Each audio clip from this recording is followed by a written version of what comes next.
Welcome to the New World Order. Fire! Have you ever wondered, how big is Junon's Mako Cannon?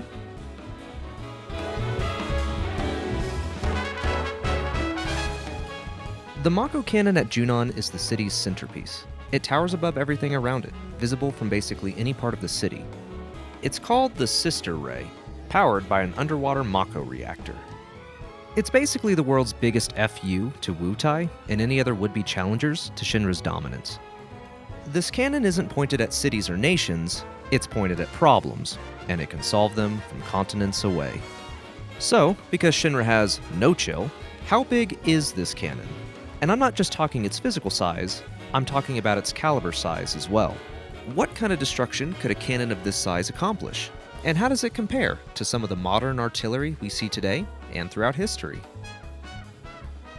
To answer these questions, we'll be using a tool called Universal Engine Unlocker, which allows us to move characters around freely in world space. As we move a character, we can see the distance that they travel in a given direction, and this is measured in centimeters. And with that, we can measure basically anything we want in-game, and then can compare our findings to real-world objects of similar scale.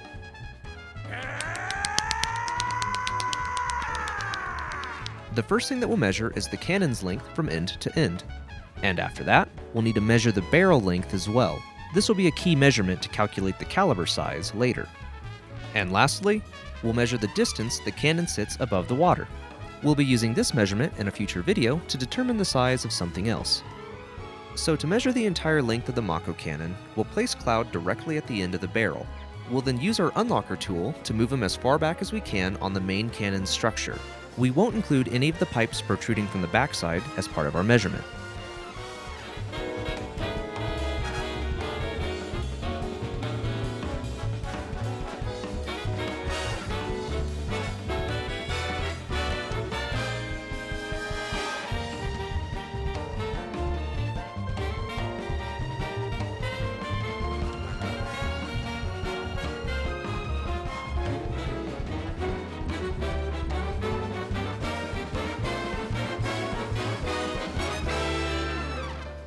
Now that we have the full length of the cannon, all that's left is to measure the length of the barrel, and we'll measure it front to back up to the point where the barrel is no longer visible. Want to take any guesses as to how long the barrel actually is?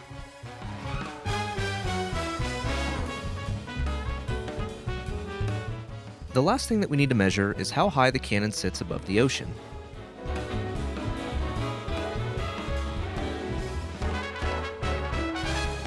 So let's recap.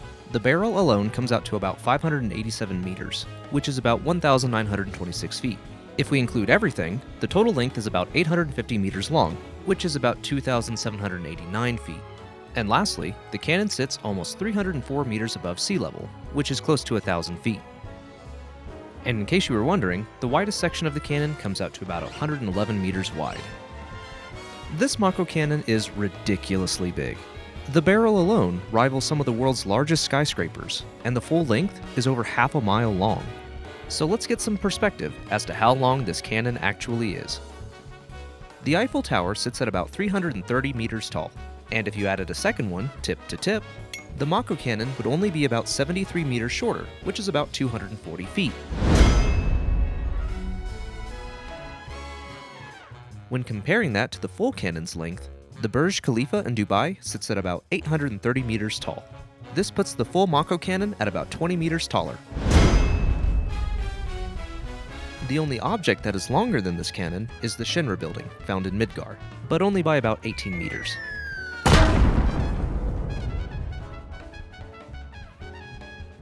PM Barbie wanted to know, is the cannon correctly scaled? And how does it compare to Sector 8, where it will likely be moved in Part 3? Since there's no good way to measure Sector 8 normally, we'll have to rely on the Midgar model found in Rebirth as our frame of reference. The glowing section here is Sector 8, and when I measured it, it came out to just a little over 1 kilometer long. By comparison, the Mako Cannon spans almost the entire plate, but this is not the correct location the cannon would be positioned. It should actually be pushed back into Sector 0, right next to the Shinra building. In the original game's FMV, Shinra basically sets this cannon up gangster style, off the side of the Shinra building to shoot at Sephiroth. But what's important here is not the style points they were going for, it's where the barrel is positioned above the outer plate. We're given multiple shots and angles that show where the end of the barrel is approximately located. And when I measured it, the cannon's barrel is roughly in the same position as it was in the FMV. So I'd say, yeah, this is pretty close to scale. For fun, I like to see how many clouds it takes to measure these larger structures, but I was informed that this is the incorrect way of doing it, and that I should be using parrots instead. And, as it turns out, I do have a parrot. Meet Cloud. Cloud is my pet cockatiel, and he comes in at about 32 centimeters long. He's also a huge fan of Final Fantasy, just like the rest of us.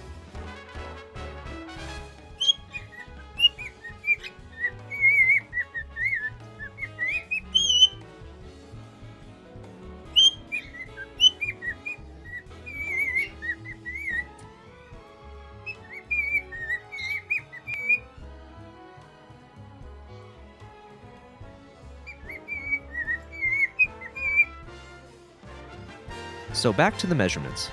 So one cloud is equal to about 32 centimeters. That means it would take about 2,656 clouds to stretch across the entire length of the cannon. So now that we have a better understanding of how massive this cannon is, I think it's time to ask the next important question. What is its caliber size? I think it's important to know that the word caliber can take on different meanings depending on the context. A 50 caliber Desert Eagle or Barrett M82 is not the same as something like a 50 caliber cannon found on a naval warship. So how do we calculate artillery caliber sizes in the first place? Well, we can do it one of two ways. The first way is to measure the bore's diameter size, just like you would with a regular gun. And the bore is just the hollow tube that your projectile travels through when fired. Calibers expressed this way basically gives you the essential identity of the weapon, such as how large the ammunition might be. The other way to measure caliber size is to measure the ratio of barrel length to bore diameter. And this basically captures the character of the weapon, such as its performance potential and how it compares to other cannons across different caliber sizes. To bring this all together, let's use a real-world example. An Iowa-class battleship uses a 16-inch 50 caliber cannon. That means that we're dealing with a cannon whose bore size is 16 inches in diameter, or about 406 millimeters, and the barrel is 50 times that diameter's length. If these ships were upgraded to, say, a 16-inch 75 caliber cannon, that would just mean that the bore diameter has stayed the same, but the length of the cannon has increased. And remember, we could just call this a 16-inch caliber cannon, but that really only tells us how big the projectile can be. We really need the caliber length of the barrel to gauge its potential performance. Basically, the length of your barrel helps determine the overall velocity and range that your projectile can have.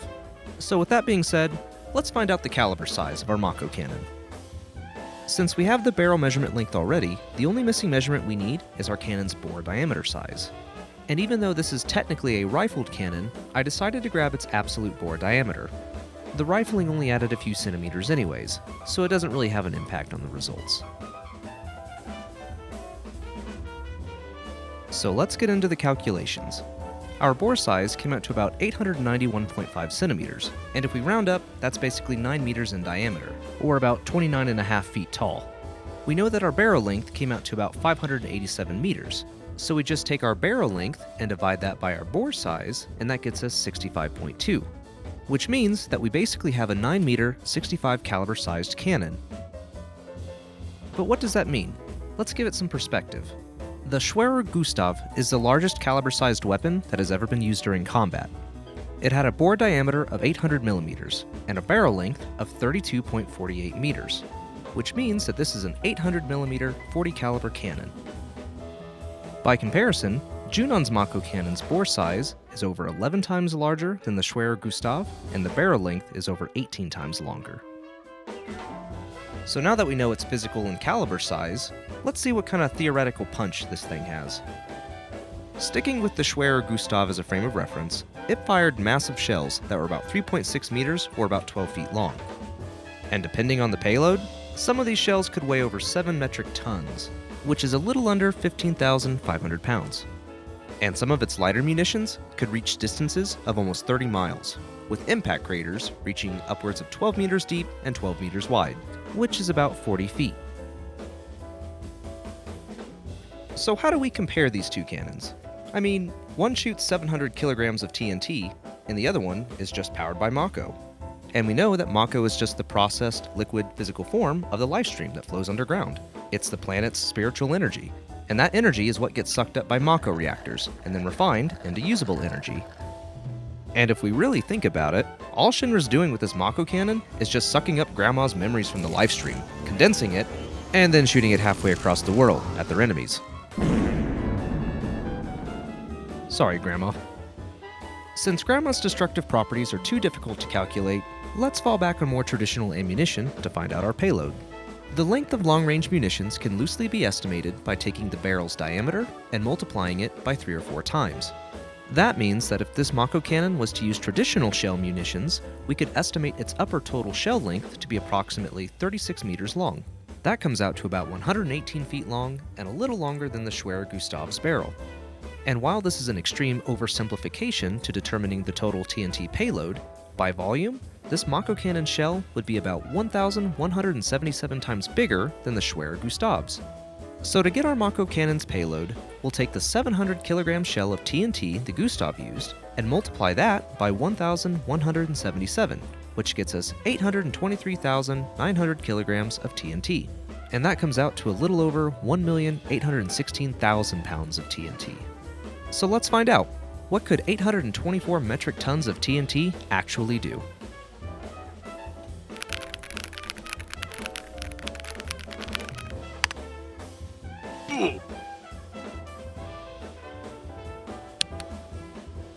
I found a blast damage estimation tool to calculate our theoretical shell's destruction radius. And while I can't prove how accurate it is, the results here are close to what was given by large language model estimations as well, so we'll just assume that we're in the ballpark. The estimate shows that at 450 meters, most everything would be demolished or at least damaged beyond repair. And that would cover multiple blocks if it was in New York City. If we look at the total estimated blast radius of 3,993 meters, or about 2.5 miles, this would encompass all forms of damage, from the total destruction of buildings, all the way to lightly damaged buildings, such as broken windows. And for one last fun thought experiment, let's base our payload off of a nuclear weapon instead. The Tsar bomb is the largest nuclear device ever detonated, at 50 megatons of TNT. And just for some perspective, that's 100 million pounds of TNT. The bomb had a diameter of 2.1 meters, which means we could cram about 4.5 of these things into our cannon, making it a 225 megaton bomb. Using NukeMap as a frame of reference, the 50 megaton bomb has a total heavy destruction radius of about 9 kilometers, or a little over 5.5 miles. Most everything here would likely just be vaporized. And its total blast range is estimated to be about 54 kilometers, or about 34 miles, so that's everything between being vaporized and broken windows. Now, when we go to compare that to our 225 megaton bomb that sits inside of our Mako cannon, I thought this would just be a linear scaling of 4.5 times, because more TNT equals bigger boom, right? But that's not the case. There's this little complicated thing called the cube root scaling law, which I'm not qualified to explain to anyone, but basically, it prevents us from having a 243 kilometer blast radius, something that would definitely be seen from space.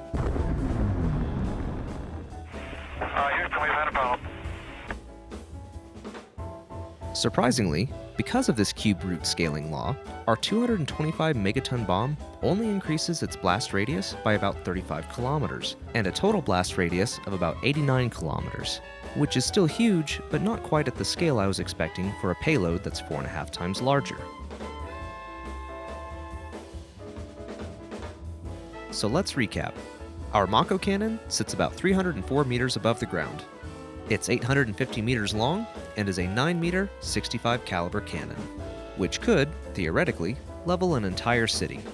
Not to mention, it's also capable of taking down a planetary weapon in a single shot.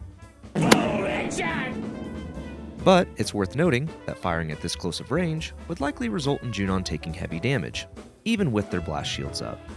And any of the Shinra troops caught outside during the blast will probably have a really bad time. And with that, thank you all so much for watching. Like the video if you enjoyed it, and consider subscribing. I know that would make Cloud very happy. And what did you think? Was the cannon as big as you thought, or was it smaller? Leave me a comment. I'd love to know your thoughts. And as always, if you have any suggestions of things to cover in the future, let me know. My list of topics to cover keeps growing thanks to your suggestions. You all take care of yourselves. Bye for now.